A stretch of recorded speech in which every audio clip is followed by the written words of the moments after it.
you guys. Welcome back to Conversations with Allieetoile. I'm very excited for our guest that we have today. It is the lovely Maxfield Haynes, who is a dancer with Complexions Ballet. And in just a couple moments here, I'm going to get him on here, and we will begin today's conversation. So before I begin, how's everyone doing today? Thumbs up if we're all in good spirits, and can everyone hear me okay as well?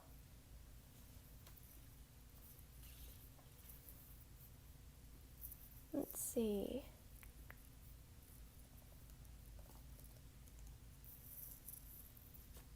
Haha, that's my mom. Thanks, Mom. Alrighty. Maxfield is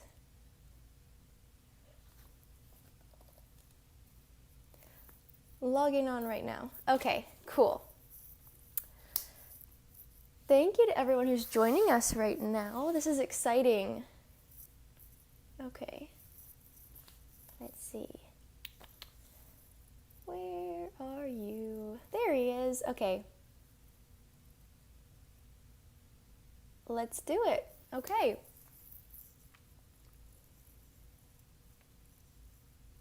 Connecting. Hello. Hello. Good morning. How are you? Good morning. I'm doing well. Woke up, had an excuse to actually put on like a real shirt today, so that's nice. Well, welcome to Conversations with Allieetoile. Thank you so much for being on here with me today, Maxfield. It means the world to me. I'm so excited, and hopefully everyone who's going to be joining us is going to be really excited as well. Yeah, of course. It's my absolute pleasure. I'm so excited to get to do this. This is such a great idea. Well, thank you. Well, before we dive into today's conversation and some of the Q&As and different discussion topics, I want to pass this microphone to you and allow you to introduce yourself and tell us a little bit more about who you are, where you're dancing, what you're doing, all that good stuff. Sure. So my name is Maxfield Haynes. I am a movement artist and a soloist with Complexions Contemporary Ballet.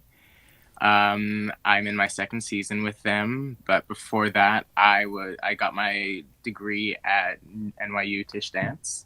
I got an undergraduate BFA in dance with a minor in social and cultural analysis.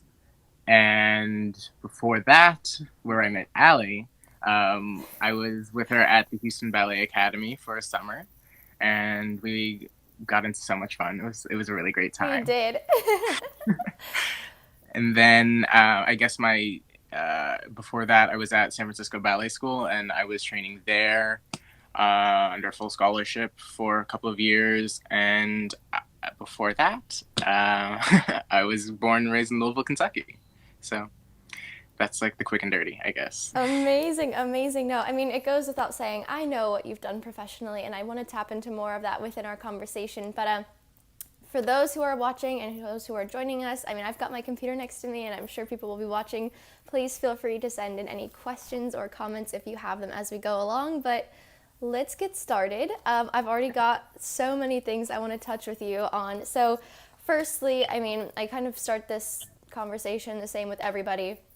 What is currently going on with Complexions? You know, can you talk a little bit about, obviously, I mean, I know that companies worldwide are being affected by this time right now in the world, but what can you tell us that you're currently doing or your company is hoping to be doing in the future? Sure. So our season is effectively canceled through the end of the year. We had a pretty busy April that was supposed to be scheduled. We were supposed to be going to Latvia, Lithuania, and a few other cities in the U.S., but that's all cut. And then we had a 7-week tour to Germany that we were supposed to be doing, hitting a different city every week. But unfortunately, Germany has closed its borders until August, so we have rescheduled that tour until 2021. But as of now, we're kind of all just trying to do what everyone else is doing, stay positive, stay in shape. One of our ballet masters, J-Man Ju, is offering ballet classes for us to take, which is really, really nice. And we're really just trying to stay positive and still put out some content for everybody to see. We have a few challenges going, like a movement invention challenge where we improv off of a phrase from some of our existing rep, which is kind of fun. Um, yeah, just that's pretty much it. We're That's kind of in really, limbo like everybody else. yeah, no, it's good to hear though that they're still inspiring you guys to keep creating and keep, although albeit very limited, but keep moving. It's this is a time where obviously we can't just, as much as I'd love to start, doing full on 32 fouettes in my kitchen, I cannot do that on a tile floor, and I want to have a career when I come out of this. So Exactly.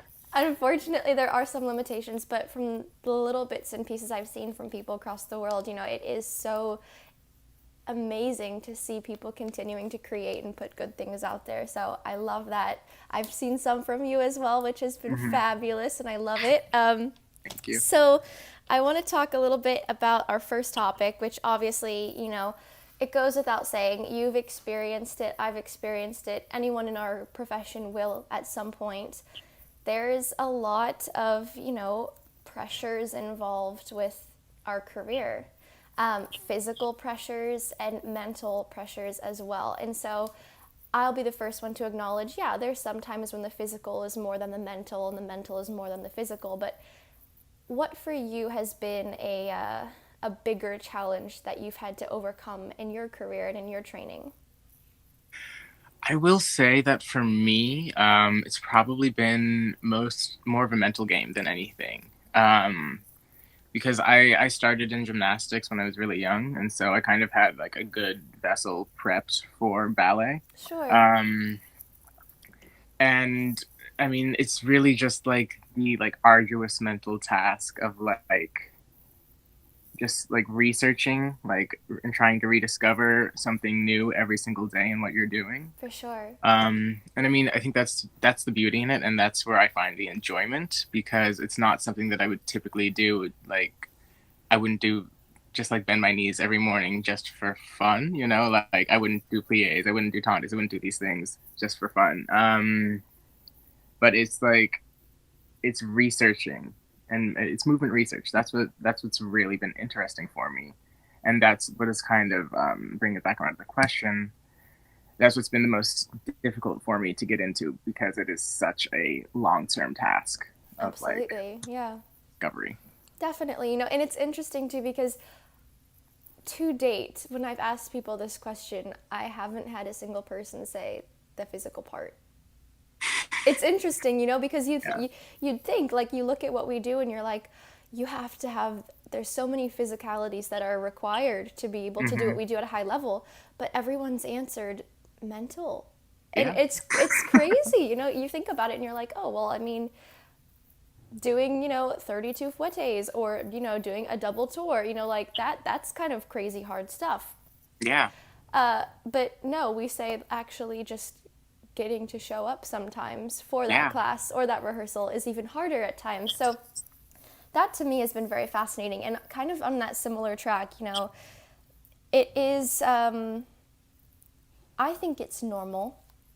Maybe some people don't, but do you think it's normal to sometimes have pressures with what we're doing and how we put ourselves out there, whether it's on stage, in social media? Like, do you ever deal with pressures from whether it be society or coaches, mentors, friends, peers? Is it normal to have those kinds of things, and how do you distinguish between the healthy kind of pressures and the not so healthy types of pressures? Yeah. I think it is perfectly natural to deal with these pressures. Everybody goes through that 100%. I feel like I'm really lucky in the company that I'm working with, that I know that no matter what, my artistic directors, the people who are in front of the room, want nothing but the best for me. And whatever pressure that they put on me, although I may not always love it, is ultimately pushing me to reach to the next level Yeah. and to get to where they see I can be. Because one of the beautiful things about working in a small company, there are only 16 of us, is that everybody is meticulously picked to create this kind of stew, this image, this the brand that Complexions has been putting out for the past 26 odd years. And so there are moments where, I mean, where we have new people come in where, like, when I came in, where I was just like, they're asking me to do so much. I have to learn like two 45-minute ballets. I'm a soloist in one of them. I'm doing all of these crazy, intricate, like, pas de deux works and things that are asking a lot of my artistry. Um, and it can be overwhelming by all means, but I know that the pressure that I'm feeling is a pressure that I'm putting on myself and a pressure that the other people are putting on me to rise to the occasion. And I trust myself to get there.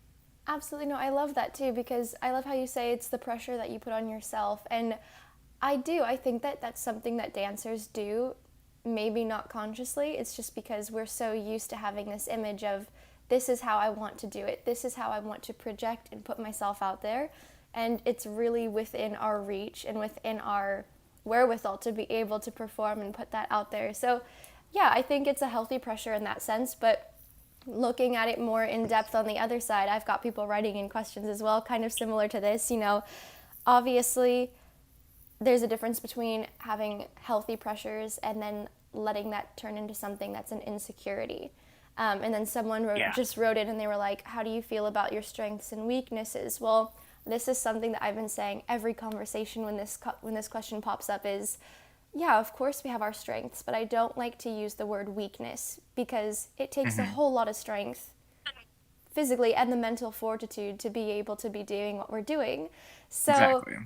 I tend to just reword it and say my strengths and the areas in which I'd like to improve. Yes.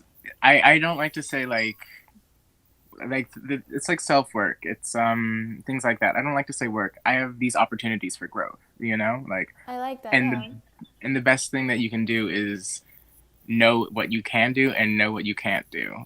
And, like, I think that is the biggest saving grace for any dancer, to know what you're not good at, you know? Yeah, absolutely. I mean, it's one of these careers, and I don't remember who it was. Someone was just on here the other day, and they were like, we were talking about how this is a career where you don't just get into a company and then you're done, or you don't just get to principal and you're done. Like, this is something that you work towards until the day you take your final bow. And even then, Exactly. that type of discipline that we have, that's only going to translate into something else when you're done being on stage. So I think it's something that ends up becoming deeply seated into who we are and just our motivation and our dedication and commitment to what we do. I feel like dancers kind of from time to time have that all or nothing mentality, which Hmm. can be great when it's an all or nothing in the work that we do, but it can also be Yes. a little bit detrimental if it doesn't materialize the way that we wanted it to.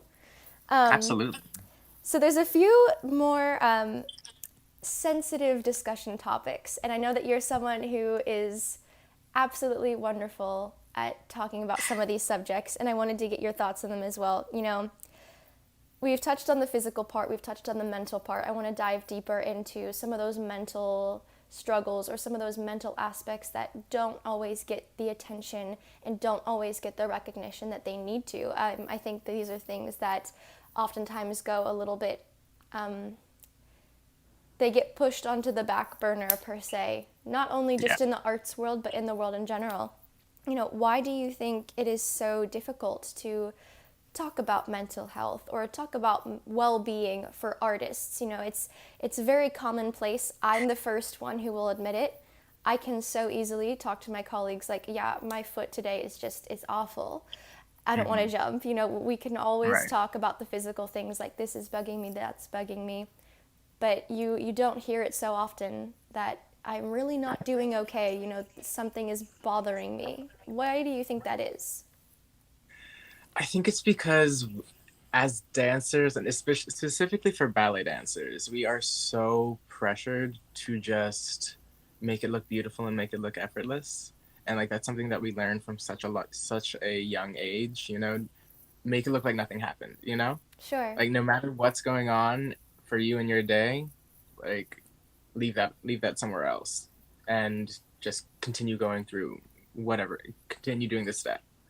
But that is so detrimental to your own health, and it's so detrimental to your process as an artist, Yeah. because I think we have to remember that before we are ballet dancers, we are dancers. Before we are dancers, we are artists. And, you know, artists, we are inherently deeply emotional. We are inherently deeply feeling sensitive creatures. Yeah. And I think we just get try and shove ourselves into this one little box that is just that has no room for anything but everything being beautiful at the ballet. You know? Mm-hmm. No, I think that summed it up perfectly. It's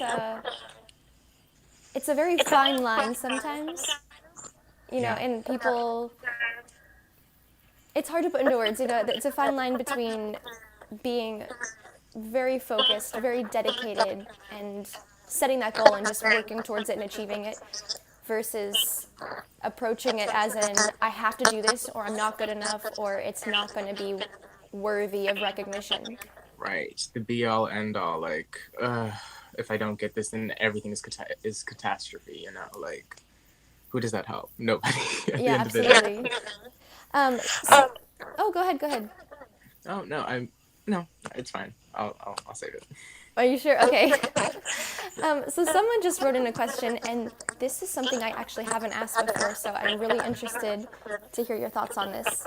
Yeah. What are your thoughts as a male dancer in what society sometimes calls a female-dominated art form? Okay, so I have a lot to say on this topic, just because I recently came out in an article in the Guardian as a non-binary dancer, which means that I don't necessarily believe in the strict gendering of ballet. I Sure. don't necessarily believe in like the gendering of like roles and like what dancers can do. Um, and I found that for myself at least, I have been lucky enough to grow up in a time where there is this enormous like outpouring of support for non-binary artists, for trans artists, for drag queens, for people like this who are working within like the outside of the general confines of gender. And as a male presenting dancer, like when I walk into a room, no matter what, people think I'm a guy. Sure, whatever. Um, I found what I can do to kind of like make people take a second look and make people kind of just investigate their own perception a little bit more is just work on my performance and work on how I present myself to the people who are in front of the room, to the people I'm dancing for. Because, I've had people come up to me after a show and be like, "So wait, were you thinking about like dancing like a man or like a woman or like what were you going for?" And I was just like, I wasn't really thinking about doing any of that. I was kind of just thinking of dancing like myself. And I think that if there's more room for people to just do that and dance how they feel, then we won't really feel like we are so confined to a female art form, you know? Because at the end of the day, we're all dancers, we're all movers. Absolutely. No, that's an amazing example as well. I'm absolutely. Oh, can you hear me? Yeah, I can. Okay. For some reason, it just cut out. Okay. Sorry about that. No worries. It's interesting as well because using yourself as that example, this is something that you're living, something that you're experiencing, and not everyone who is maybe in a position where they're living that experience that has the confidence or has the comfort to be able to speak on a level like that, and not only just you personally, but professionally at such a high level with such incredible accolades as well. So that's an amazing inspiration, an amazing role model that you're being able to present as for everyone who's going to be seeing this. Thank you so much, Ali. I strive to just be me, you know? That's the That's all I most can do. important thing, I think that what makes dancers of our generation unique artists and people who we want to aspire to be is the ones who are authentically, genuinely themselves. It's not Mm-hmm. always the dancer who's got the feet that bend in half or the legs that wrap behind their head. That Yeah. those aren't always the ones that are, the leading premier dancers in companies. I mean, of course, that does Yeah. exist, but we fall in love with the artist and we fall in love with the person. We fall in love Mm-hmm. with not just the steps they're doing, it's how they do the steps. Exactly. Like, Exactly. yeah, I think that's an important thing that people lose sight of sometimes. And I think that oftentimes in I don't want to say competitions, but I think that sometimes, this is something that I talked about with Fabrice Calmels, who was on not too long ago, and he was saying, ballet sometimes in today's society feels like it's being a bit, quantified. Like, in order to be successful, you have to do 3 pirouettes, or you have to Right. do this, and that. So what are your Yeah. thoughts again? Like, I don't want to diminish the technical side of what we do, because there is that. I mean, it's obvious. Like, to be a professional ballet dancer in any capacity, you have to be able to do some certain things. But what are your thoughts on just, the whole, if we're saying quantifying ballet and quantifying, what that means, what does that mean to you? Well, I did not work this hard to be a show pony. That is what I will say. Um, you know, I started in gymnastics, and that was like my main like entrance into movement, into like movement art. And so like I've done all of my flips, turns, jumps, tricks, all of that. I'm not really interested in that anymore. And I think a lot of it has to do with Instagram. I think it is kind of like homogenizing the entire scope of what dance is. Do you have your leg here? How many can you do? 5, 6, 7 turns. Like these things are great. I mean, super love that for you. But what I want to see is, can you walk across the stage and like make me look at you? You know, I think that like once going back to what we were saying, talking about the choices that artists make, all of these things, that is what makes a dancer compelling. And the whole like quantifying competition aspect of ballet is just really, I don't want to say it's unhelpful, but I don't necessarily know if it is the same, it pulls the same artistic merit, you know? For sure, yeah. I mean, I think the competitions are great for like getting you those skills and getting you those um Exposure and yeah, that opportunities, exposure, yeah. those opportunities, absolutely. But at the end of the day, a lot of things start looking the same, because if you can see like people in the Northeast like competing in a certain way, and then you see like people in Canada doing something exactly like something really fierce, then you want to do the same thing, and that kind of like smooths over For anything, sure. you know? Yeah, no, I see that point. It's a topic that there can be many, many, many opinions on, different sides, of course. And, the biggest takeaway for me, because I have been to some competitions and because I'm dancing now, of course, I learned how to dance under pressure, not Yes. necessarily bad pressure, but, when you go on stage, I'm not someone who's ever really been nervous on stage, just because that's where I feel the most at home and the best. Mm-hmm. But, in the wings, when I'm about to make an entrance, I'm like, yeah, I get a little anxious, like, because I want to do well. Like, I think everybody does. Yeah, I think that's natural. But Yeah, like, I've never competed. I've never done a dance competition. I've never done anything like that. I've kind of just like worked my way, done this for myself, you know? absolutely. No, it's interesting too, because I think you might be one of the first guests on here who hasn't participated in some of those types of competitions. So it's interesting, and we were talking about this ironically with Fabrice as well, how you don't have to do competitions, you don't have to do galas, you don't have to do Yeah, all of these things to be in a major company, dancing amazing rep, and being wildly successful. absolutely. Exhibit right in front of me or on a screen. um, and honestly, this is something that's been very interesting as well, is there's a lot of stereotypes and stigmas or ideas about the path that a dancer has to take to, quote, make it into a company. Mm-hmm. But I don't think there is a right path, Oh my because god. as individuals, we all go on very different paths of life just to get through life. So I think it's, it has to be the only one who's going to take care of you is you, because only you can determine what you need and how you need to seek that out, and tap into those tools, those resources, those mentors. Even if it's a parent, I mean, oh my gosh, my parents have been, they're not dancers at all. They don't really know their left foot from their right in terms of ballet. They've learned, now they do. I mean, my Right. dad's doing balancés and, pas de bourrées in the kitchen, making coffee. But, like, I love that. at the start of all this, like, the only thing they said is, if you want to do it, And granted that I was able to do fairly decent, they were like, Hmm. we'll keep going, you know? Yeah, Having that support, whether it's from, again, staff, boss, coach, hmm, teacher, parent, it's a huge factor in being able to keep yourself going in this career trajectory.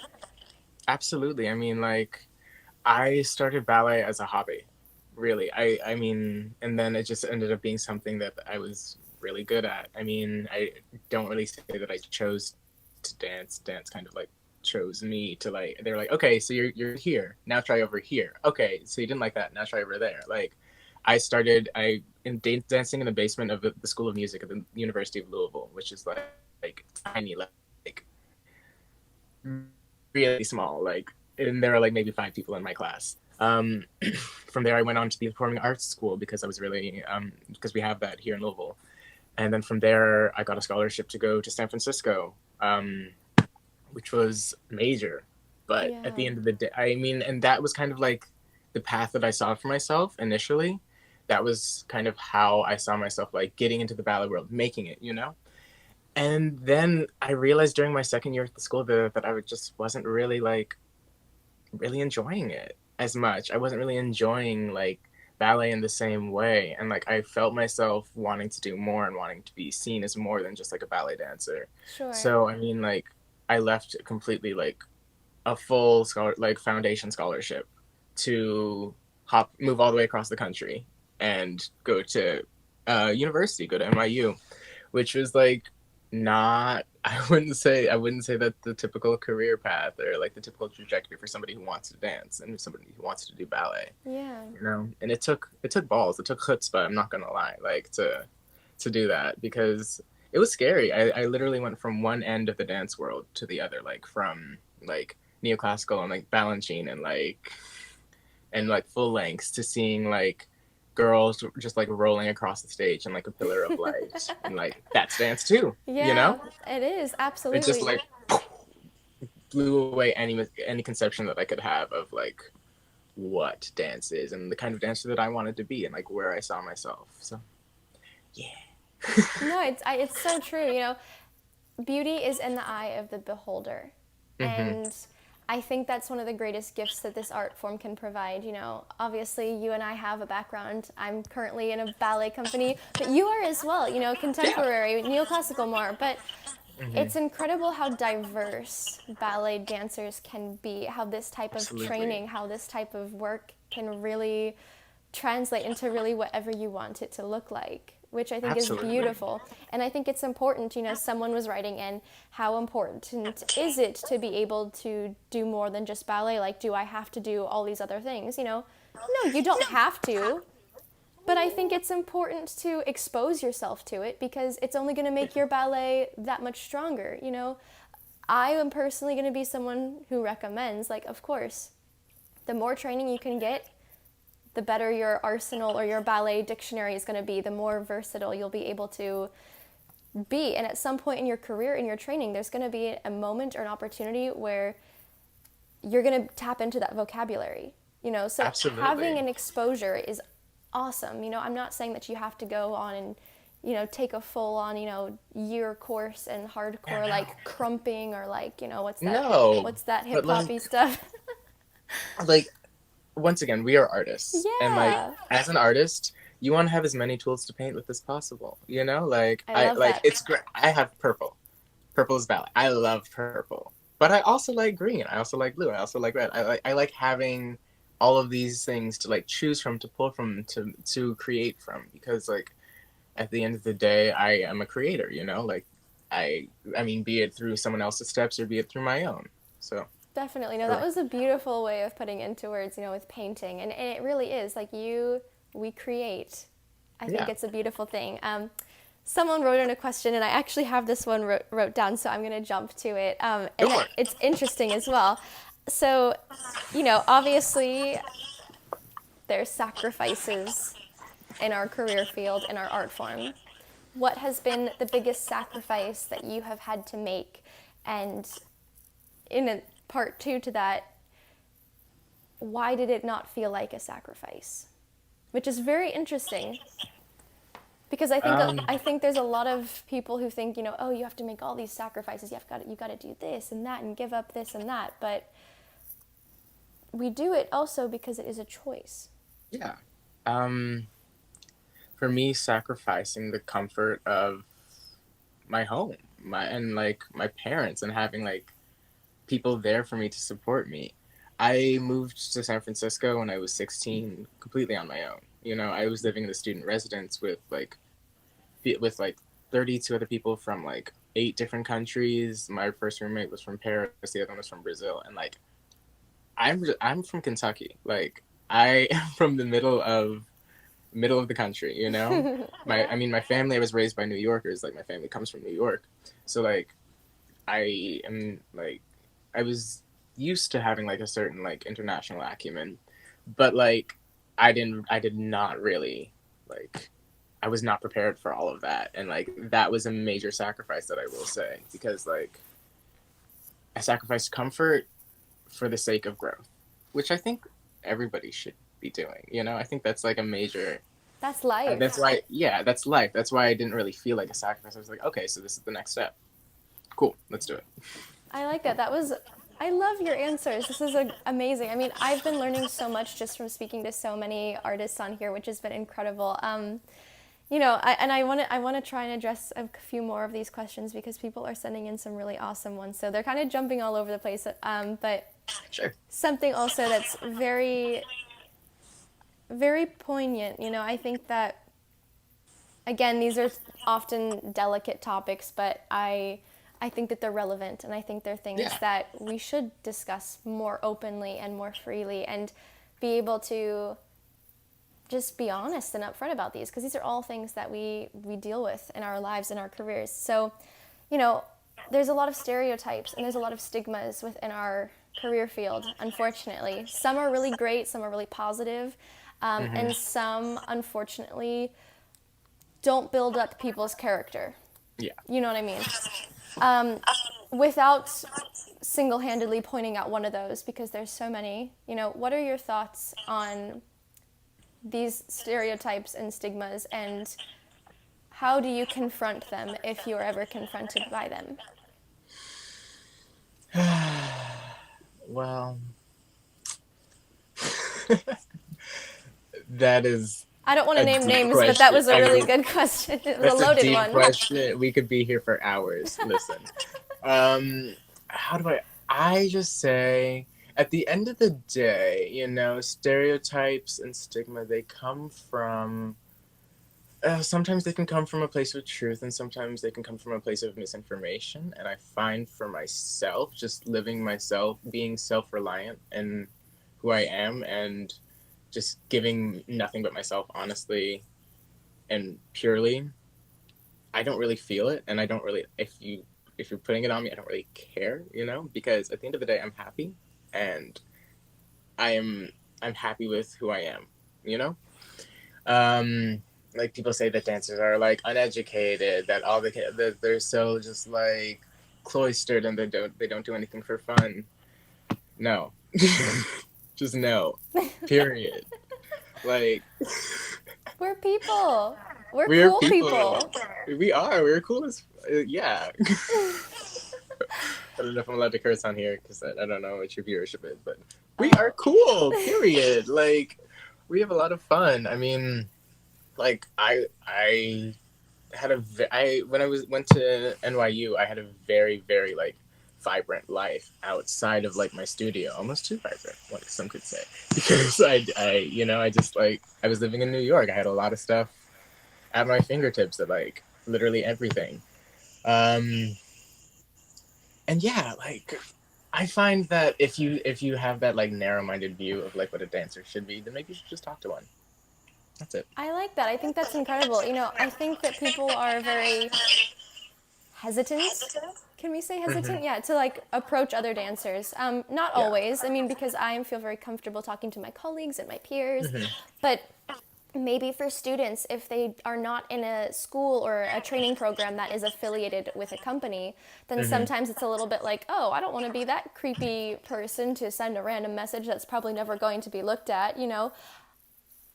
I think No. that is I don't like hearing that because I've had people write that into me and I want to say no, we're people. And Yeah. to be honest, and this is, I want to relate this just to company life in general. I think that there's, again, another stereotype or stigma is, people feel very afraid to talk to superiors or talk to people in positions of authority. And one of the biggest Hmm. things that I have learned from my current artistic director, Carlos Acosta, he has, on the first day when he joined us, he walked in and he said, I don't do this job because I want to be in charge. He's like, I do this because I want you guys to all have a career like I did. And that to me was the biggest gift I could have ever heard because Ah. I think that people get this idea that, oh, I can't talk because I don't want to be disrespectful or this or that, And what it comes down to is those people who are in positions of power, authority, artistic directors, ballet masters, staff, coaches, they accepted that job because they want to help you get to a point in your career like they had in theirs. Absolutely. So They want to foster the artist. They want to direct, like that. That's why they're there for. absolutely. And I mean, I don't want to ignore, of course, if you're a student and want to talk to a professional dancer, or if you're in a company and want to speak to someone who's maybe older or has again, relying on that authority. I think, of course, you have to be respectful, but that just comes down to a human to human thing. Yeah. Treat everyone graciously and respectfully. We owe Hmm. that. We owe that as people. But again, that's one of the biggest parts that I've been taking away from this conversation series is just the unwavering amount of love. Yeah. People love that what we do, and they want to be able to share that love and that passion for our art form across the world. And unfortunately we can't do that on stages right now, but having things like this where it's even on a Yeah. screen and being able to talk about it, because this has really been a time where I've even been thinking, well, who am I when I'm not dancing? And I think it's Right. important for audiences to know that as well. It only makes you more relatable and it makes you more personable, per se. Yeah. Absolutely. Absolutely. I mean, like you can be the most famous like person, like most famous ballerina, dancer, whatever, but like if at the end of the day that's all you are, then that's just like I immediately become less interested. I'm immediately just like, oh, so you just do ballet. Okay. I mean, that's cool. Like that's great for you, but like who are you, Like who else, like what else do you bring to the table? Because it's true. We can be so much more and we have so much more in us. Absolutely. And tying that to the person side and how we, self-image is the next topic I wanted to get on. Having a healthy body image, having a Hmm. healthy image of just us, who we are in general. There's obviously an aesthetic for what we do. And Yes. thankfully, over time, that has been much more accepting and much more inclusive on what a dancer, male, female, non-binary, what we should look like. But Hmm. there's still a lot of people who struggle or find challenges at some point in their careers of attaining that. What can you talk about, whether it be your own personal experience or your thoughts on body image and having a healthy mindset for who you are as a dancer? Okay. Um, I think that you have to be able to be secure in how you feel about yourself, and I know that's not always the easiest thing.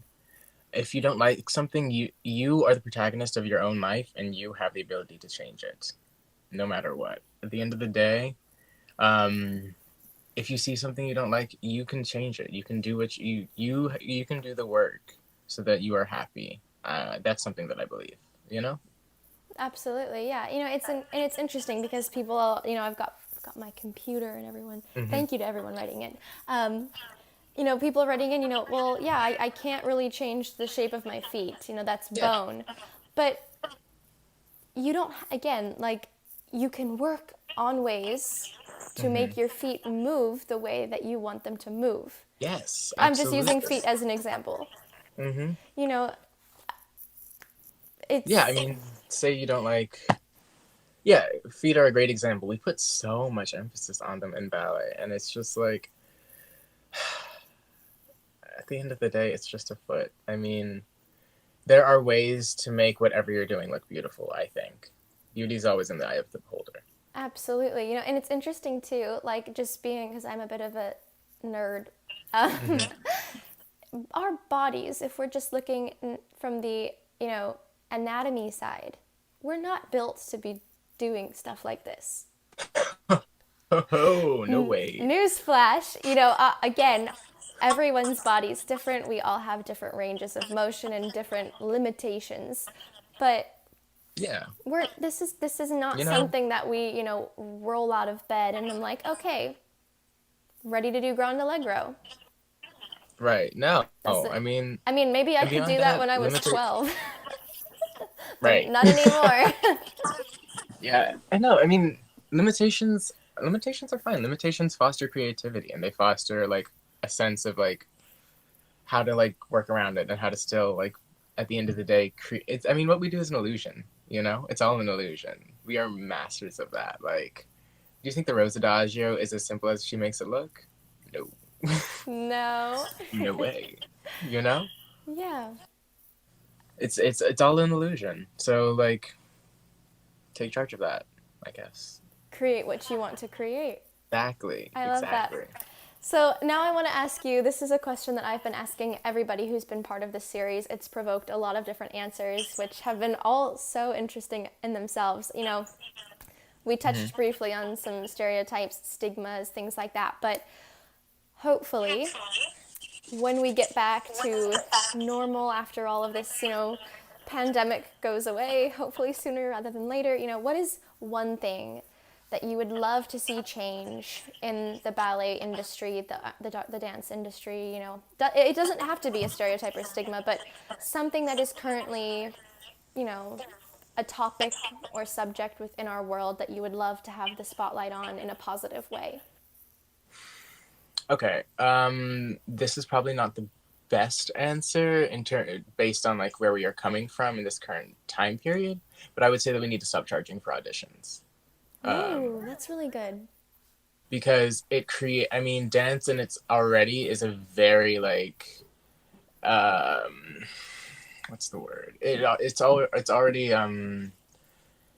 it can be very classist. And I think that when you have like an audition fee on top of like what it may take for somebody to travel to an audition, to get a hotel room, to find lodging, to find dance, to find like ballet shoes, all of this, and then you're asking me to pay $25 just to get in a room in front of you where you're gonna cut me 10 minutes later, like I think that that is something that is definitely a place where we need to reevaluate because there are so many ridiculously talented dancers that I've seen who just do not have the resources to get seen, and that is the way the dreams die. Yeah.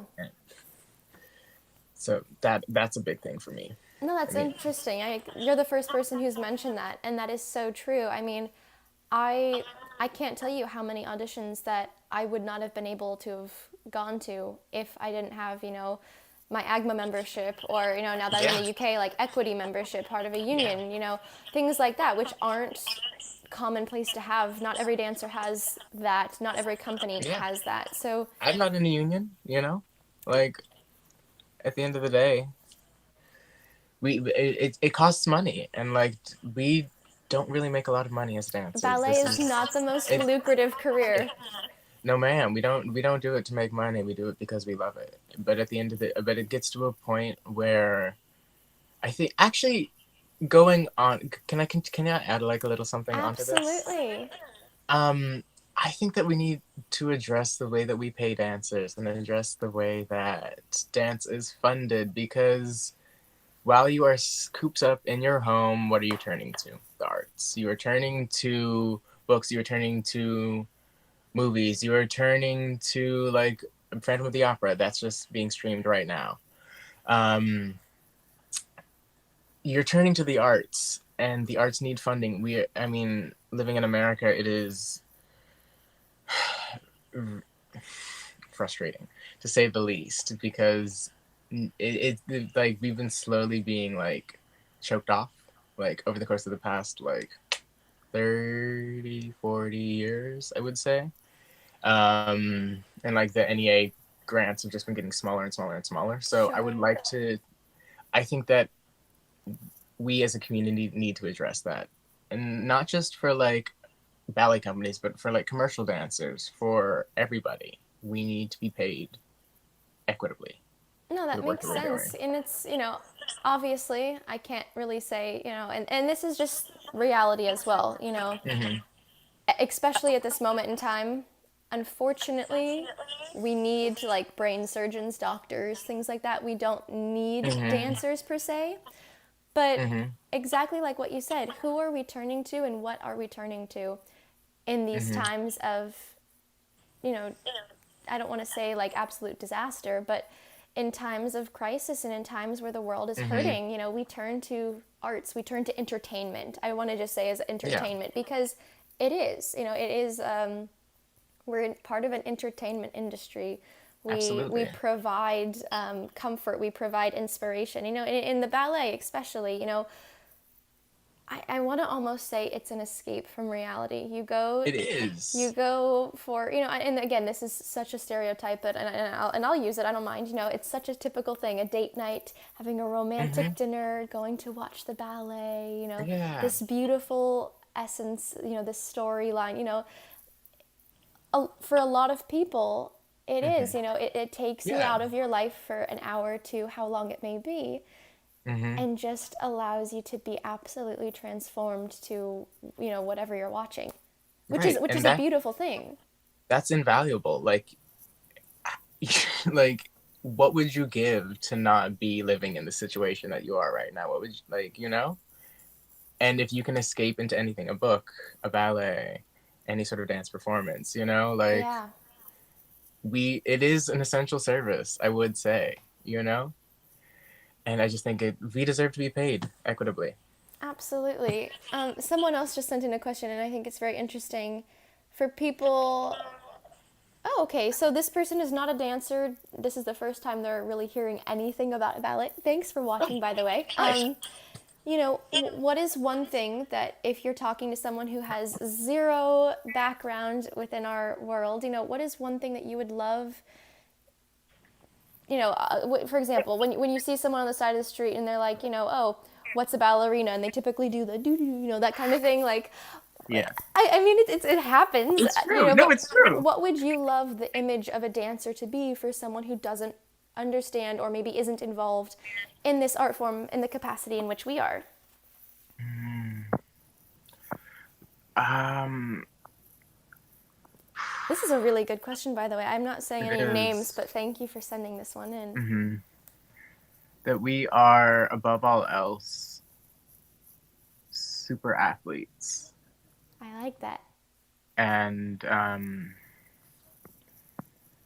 super athletes that do